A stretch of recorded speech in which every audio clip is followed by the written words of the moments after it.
제가 3년 전에 우연한 기회에 지인을 통해서 이 손해평가사를 알게 됐고요. 저도 이제 나이가 한 살 한 살 먹어가다 보니까 물론 지금도 직장 생활은 하고 있지만 사회라는 게 어떻게 될지 모르고 제 위치가 어떻게 될지 모르고 그래서 이제 직장을 안 다니게 될 경우에도 좀 할 수 있는 일이 있었으면 좋겠다라고 해서 손해평가사를 선택하게 됐고요. 두 번째는 사실 저희 이제 한 3, 4년 전서부터 첫째 아들, 둘째 아들 결혼을 시켰거든요. 저는 이제 기독교인이고 예수님을 믿는 사람이다 보니까 자녀들한테 또 며느리들한테 요새는 과거와 틀려서 교육하거나 가르치거나 할 수 없는 세상이기 때문에 어떻게 내가 내 몸으로 보여줄 수 있어서 교육적인 차원에서 할 수 있는 게 뭐가 있을까라고 해서 늦은 나이에 공부를 시작하게 됐습니다. 그래서 시아버지로서 며느리들한테 이제 우리 식구가 됐으니까 아버지가 정말 어떻게 이 세상을 살아가고 성실하게 살아가는지를 제가 물려줄 수 있는 건 그거밖에 없겠다라고 생각해서 공부를 시작하게 됐습니다. 그래서 며느리들이 합격한 후에 저보다 더 좋아했고요. 정말 축하를 많이 해줬어요. 그래서 항상 평상시에 아버님 하면서 존경하는 모습들을 보여줘서 제 마음이 너무 좋았습니다. 제가 에듀아를 선택하게 된 동기는 그것도 이제 공부하시는 분이 에듀아를 공부를 했었고 저도 이제 사이트 들어가 보고 합격자 배출이 맞는 결과가 궁극적으로는 그 과정이라든지 공부하는 패턴이라든지 강사님들이 성심성의껏 하고 그래서 그 결과가 아닌가라고 해서 에듀아를 선택하고 온라인 교육을 받았습니다. 제가 공부했던 방법은 첫 해에는 사실 제가 뭐 이것저것 모르는 상태에서 강의는 정말 착실하게 들었고요. 그 다음에 인덱스 카드를 준비해서 제가 공부하면서 외워야 될 부분들, 습득해야 될 부분들은 일일이 저 나름대로 다 정리를 해놓은 게 한 인덱스 카드 한 4권 정도, 5권 정도 됐고요. 그거를 항상 이제 손에 쥐고 다니면서 출근할 때라든지 퇴근할 때라든지 잠시 시간이 있을 때마다 외워서 제 걸로 만들었습니다. 첫 해 시험 볼 때는 제가 글씨를 못 썼어요. 한 10분간을 너무 긴장해서. 그래서 지나고 보면은 첫 번째 긴장하는 거를 좀 평온감을 갖는 게 가장 저는 중요하다고 생각하고 그 다음에 두 번째는 제가 한 달 밖에 공부 못했어요. 회사일 때문에. 그래서 그냥 시험을 포기할까 내년으로 미룰까 하다가 그래서 한번 너무 떨리고 긴장해서 떨어진 게 너무 안타까워서 경험 삼아서 한 번 더 보아야 되겠다라고 해서 봤었고요.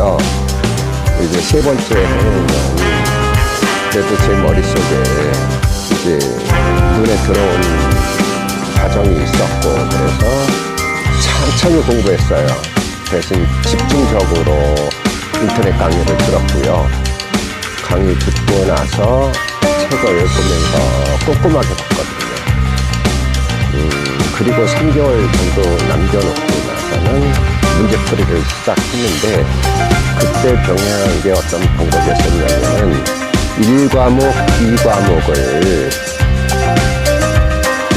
합쳐놓고 맨 처음에 적과전이 나오잖아요.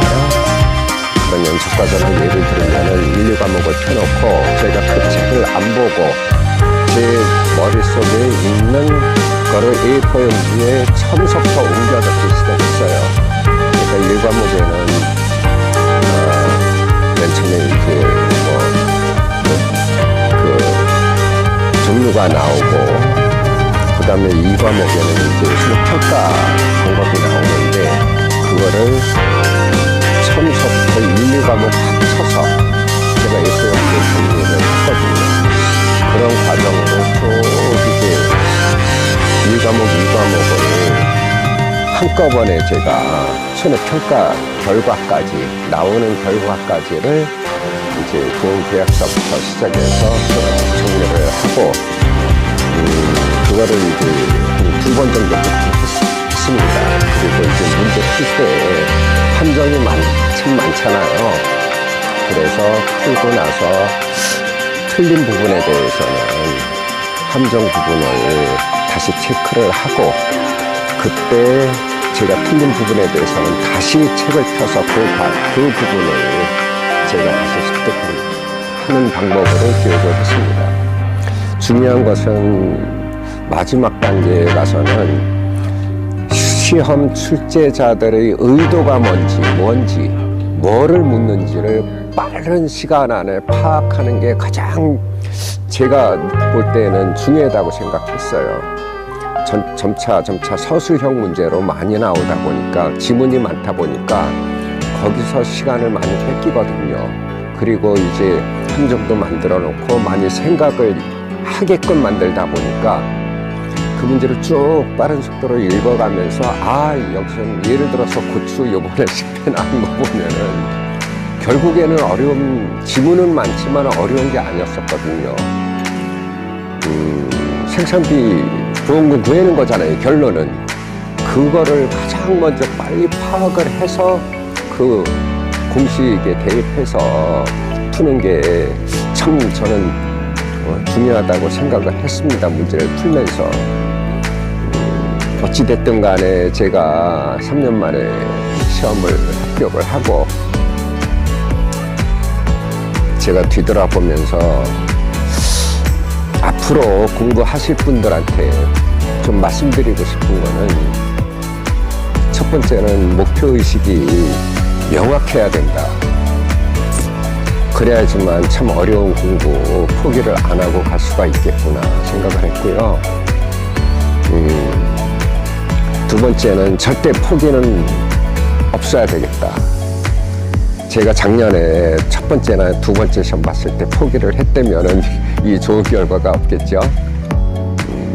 힘드시더라도 포기하지 말고 성실히 꾸준히 스케줄을 잡아서 하나하나 공부하면은 다 외워질 거 외워지고 문제 푸는 거 다 풀 수 있으리라 생각합니다. 마지막으로 정말 저는 이제 김은순 교수님하고 구현석 교수님 강의를 많이 들었거든요. 정말 현장에서 필요하고 성심성의껏 강의해 주시는 데 대해서 너무 감사를 제가 마음속으로 했고요. 열정적으로 해주시다 보니까 저희들도 이제 지치고 힘들고 제가 이제 나이가 많이 먹다 보니까 조금만 해도 눈이 흐릿해서 글씨가 잘 안 보입니다. 그래도 포기하지 않게 만들어주신 부분에 대해서 마지막으로 감사 인사드립니다.